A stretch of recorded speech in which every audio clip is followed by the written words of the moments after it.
तो कैसे हैं विद्यार्थियों, आशा करता हूँ कि आप सभी ठीक ही होंगे। तो कक्षा 12वीं केमिस्ट्री विषय के जो आपके फाइनल बोर्ड एग्जाम में पूछे जाने वाले जो वस्तुनिष्ठ प्रश्न हैं, आज की इस वीडियो में अपन उन प्रश्नों को देखने वाले हैं। यदि आप जो मैं वीडियो में बता रहा हूँ उन वस्तुनिष्ठ प्रश्न को शुरू से लेकर आखिरी तक यहाँ पर पक्के तरीके से आप लगा लेंगे ना, तो वस्तुनिष्ठ प्रश्न जो आपके फाइनल एग्जाम में पूछे जाने वाले हैं उनको लेकर उनको लेकर यहाँ पर जो आपकी तैयारी है वह पूरी तरह से यहाँ पर इस वीडियो की मदद से होने वाली है। बस शुरू से लेकर वीडियो को लास्ट तक देखना है, किसी भी ऑब्जेक्टिव टाइप क्वेश्चन को यहाँ पे आपको छोड़ना नहीं है। यहाँ पर मैं आपको बता दूं यह सही विकल्प है, आपको सही विकल्प ही लग रहे होंगे, पर इन सही विकल्प की बदौलत आपके रिक्त स्थान, दूसरा आपका यहाँ पर खाली स्थान तो आपका रिक्त स्थान ही हो गया, सही जोड़ी, सत्य असत्य और जो एक वाक्य वाले अन्य प्रश्न हैं, इनकी बदौलत वह भी आपके पक्के हो जाएंगे। तो देखो पहला प्रश्न आपका जो रखा है आप देख सकते हैं, सिलिकॉन कार्बाइड SiC निम्नलिखित प्रकार का क्रिस्टलीय ठोस है।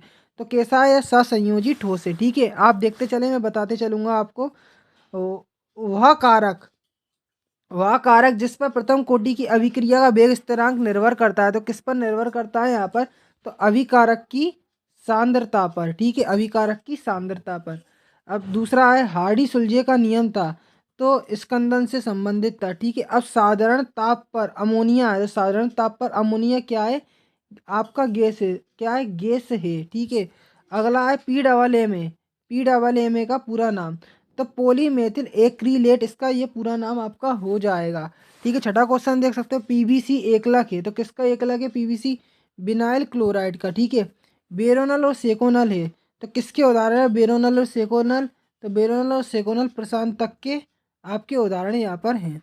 अब अपन आगे चलते हैं, तो देखो यहाँ पर है शुष्क बर्फ, तो शुष्क बर्फ कैसा? आयनिक क्रिस्टल है, सहसंयोजी क्रिस्टल है, आणविक क्रिस्टल है, धात्विक क्रिस्टल है।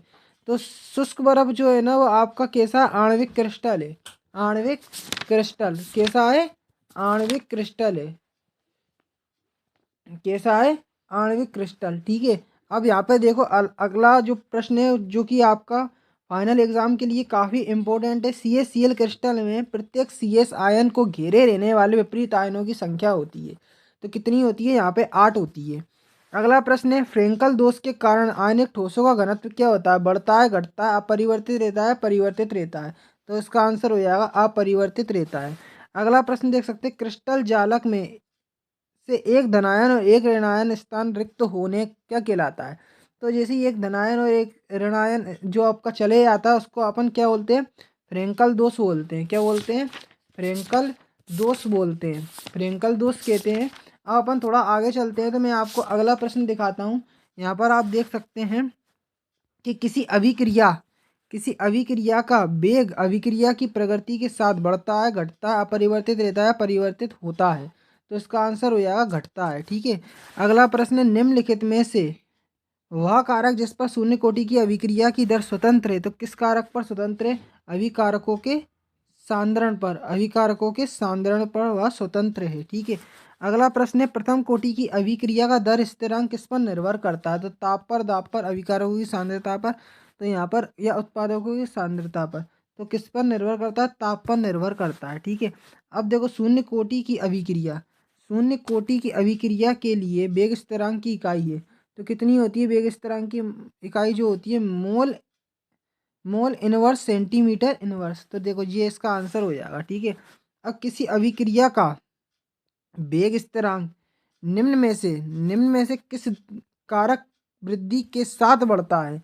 तो इसका आंसर क्या हो जाएगा? मैं आपको बता दूं, यहाँ पर किसकी वृद्धि के कारण बढ़ता है, तो मैं यहाँ पर इसका आंसर आपको बताना चाहूँगा कि ताप पर।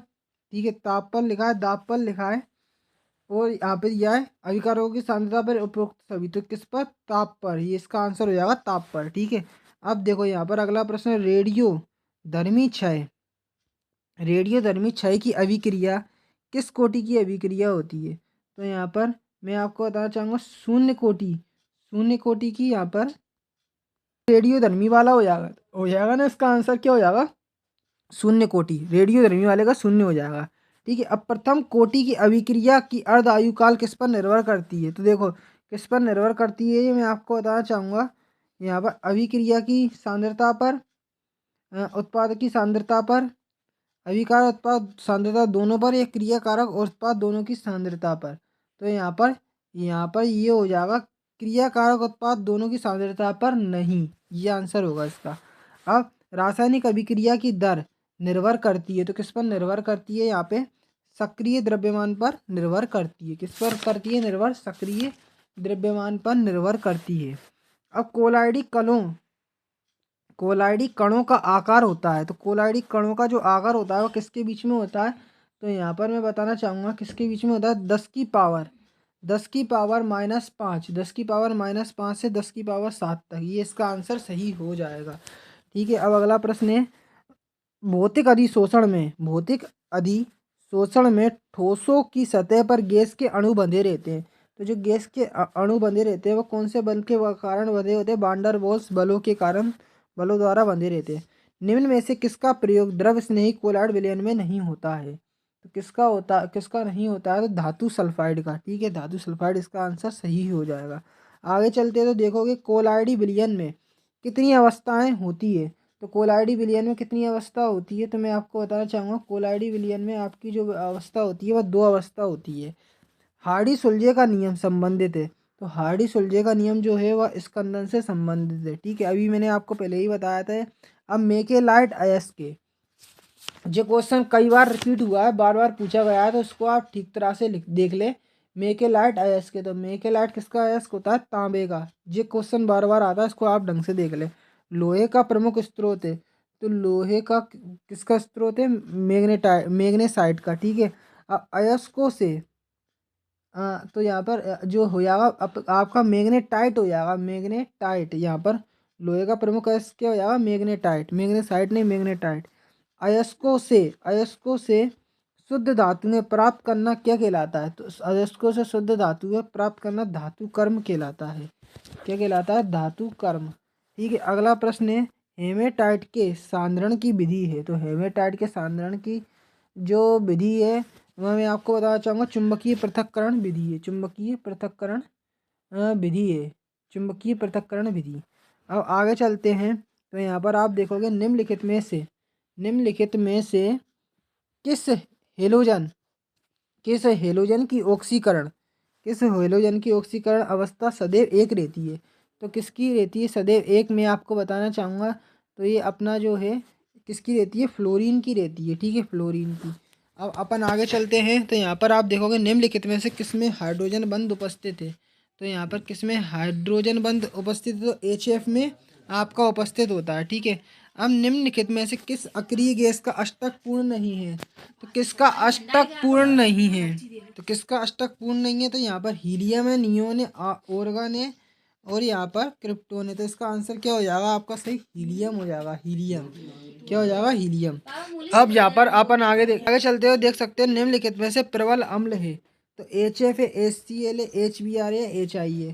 तो यहाँ पर इसका आंसर हो जाएगा HI। क्या हो जाएगा? HI हो जाएगा। ठीक है, निम्नलिखित में से कौन सा हेलोजन ऊर्ध्वपातित होता है?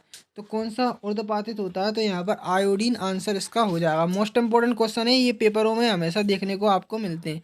विज्ञापन के लिए प्रयुक्त रंगीन विसर्जन नलिका होती है, तो किसकी होती है? वो नियोन की होती है। किसकी? नियोन की। अब आगे चलते हैं, तो देखो आगे चल के अगला प्रश्न आपको देखने को मिलेगा। तो लूकास अभिकर्मक द्वारा किसका परीक्षण किया जाता है? तो देखो लूकास अभिकर्मक के द्वारा एल्कोहल का यहाँ पर अभी क्या करा जाता है? परीक्षण किया जाता है। फिनोल का स्वभाव होता है, तो फिनोल कैसा होता है?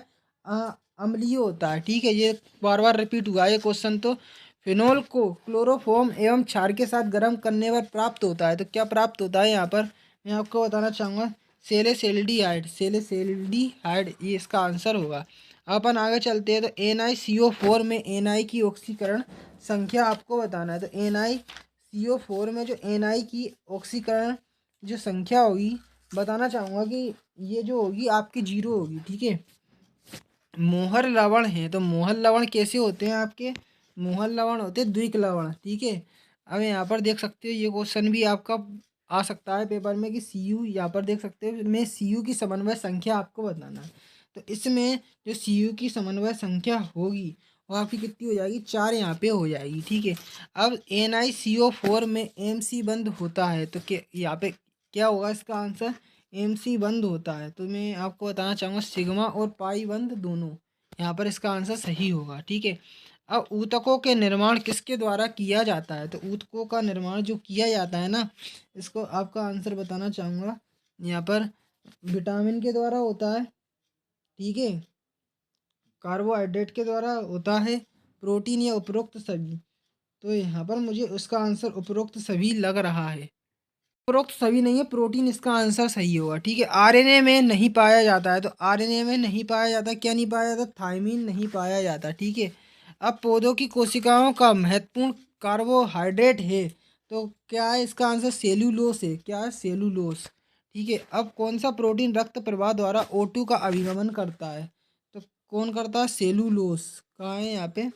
यहाँ पर बताना चाहूँगा, तो यहाँ पर इसका आंसर हो जाएगा हीमोग्लोबिन। हीमोग्लोबिन हो जाएगा। सभी जीवित कोशिकाओं में अधिकतम प्रभावशाली ऊर्जा वाहक है, तो सबसे अधिक ऊर्जा वाहक क्या है? ATP आपका है, ठीक है। अब अपन आगे चलते हैं, तो यहाँ पर आप देख सकते हैं निम्नलिखित में से एंटीबायोटिक्स, निम्नलिखित में से एंटीबायोटिक्स हो जाएगा, वह क्या हो जाएगा? पेनिसिलिन, ठीक है। अब एंटीबायोटिक है, तो एंटीबायोटिक क्या है आपका? क्लोरोमाइसेटिन, ये इसका आंसर हो जाएगा, ठीक है। अब एंटीपायरेटिक है, तो एंटीपायरेटिक क्या है यहाँ पे? तो एंटीपायरेटिक एस्प्रिन यहाँ पे इसका आंसर हो जाएगा। सल्फाडाइजिन एक है, तो सल्फाडाइजिन एक क्या है? सल्फाडाइजिन एक प्रति सूक्ष्म जैविक है, ठीक है। और डिटोल है, तो डिटोल क्या है? ये पूतिरोधी हो जाएगा, डिटोल पूतिरोधी हो जाएगा। मलेरिया अवरोध है, तो मलेरिया अवरोध क्या हो जाएगा? क्लोरोक्वीन। क्या? क्लोरोक्वीन इसका आंसर सही होगा, क्लोरोक्वीन। अब पूतिरोधी है, तो पूतिरोधी यहाँ पर चार ऑप्शन आप देख सकते हैं, तो पूतिरोधी यहाँ पर देख सकते हैं मेरा सिटमोल एस्प्रिन, यहाँ पर टीचर आयोडीन इसका आंसर होगा, टीचर आयोडीन, ठीक है। एंटी फर्टिलिटी है, तो देखो इसका क्या हो जाएगा आपका? मेस्ट्रानोल, ठीक है। अब अगला प्रश्न, यहाँ पर इतने ही जो थे इम्पोर्टेंट क्वेश्चन थे जो कि आपके फाइनल एग्जाम में आपको देखने को मिल सकते हैं, तो तैयारी जारी रखिए और तैयारी के साथ इन प्रश्नों को भी आप लगाते चले, ठीक है। अब इसका PDF अगर आप डाउनलोड करना चाहते हैं तो गूगल पर आया, गूगल पर हिमालय सर लिख दो, बस हिमालय सर लिख दो और आपको इसका PDF मिल जाएगा। देखो हिमालय सर लिख के सर्च करोगे तो देखो जो मैं आपको बताना चाहूँगा कि लोडिंग है वो अभी यहाँ पर हो नहीं रही है, यहाँ पर थोड़ा स्लो है, तो मैं इसको कुछ नहीं अपना नेट ओपन कर लेता हूँ क्योंकि अभी वाईफाई मेरा चल नहीं रहा है, तो इस चक्कर में यहाँ पर नेट ओपन कर लेता हूँ। नेट ओपन करता हूँ तो देखो नेट ओपन में सबसे पहले ही आपको himalayasar.in नाम की वेबसाइट दिख जाएगी ऊपर, himalayasar.in, इसी पर आपको क्लिक कर देना है। तो जैसे ही आप इस पर क्लिक करेंगे तो देखो लोडिंग एवं ऐसी होने लगेगी, तो पूरी होने देना है, जल्दबाजी नहीं करना है। पूरी तरह से लोडिंग के बाद यहाँ पर करना क्या है मैं आपको बताता हूँ, बस कुछ नहीं, जो मैं बता रहा हूँ उसको आपको ठीक तरह से देख लेना है। आपको जो PDF है पूरे की पूरे वस्तुनिष्ठ प्रश्न की, वह आपको यहाँ पर मिल जाएगी। तो देखो यहाँ पर लोडिंग शुरू हो गई है, अब देखो ये लोडिंग है पूरी तरह से होने वाली है, तो थोड़ा यहाँ पर इंतज़ार करते। PDF की लिंक आपको अभी दिखने लगेगी, यहाँ पे थोड़ा समय देना पड़ेगा क्योंकि समय जब देंगे तभी आपको लिंक दिखेगी। अभी देखो लिंक दिख नहीं रही है, तो थोड़ा अपन और समय देते हैं। यहाँ पे समय देने के बाद यहाँ पे आपको खुद ब खुद लिंक दिखेगी, थोड़ा समय देना है। यहाँ पर ऊपर के साइड लिंक दिखती है, ठीक है। तो अपन अभी थोड़ा देखते हैं, थोड़ा इंतज़ार करते हैं यहाँ पे, और फिर आपको PDF जो आपने अभी देखा है उसका पूरा लिंक यहाँ पर आपको दिखेगा, ठीक है। तो यहाँ पर अभी सब्सक्राइब का ऑप्शन आ चुका है वेबसाइट का, तो इसको सब्सक्राइब कर लीजिए और यहाँ पर लिंक एक्टिवेट होने का थोड़ा अपन इंतज़ार करते हैं जब तक। देखो यहाँ पर अभी आप देखोगे, थोड़ा मैंने इसको उल्टा करा है मोबाइल को, तो देखो यहाँ पर ऊपर के साइड देखो लिंक दिखने लगी, ओपन दिखने लगा, तो इसी ओपन पर क्लिक करना है। तो यहाँ से आप इसका PDF फाइल यहाँ पर डाउनलोड कर लेंगे।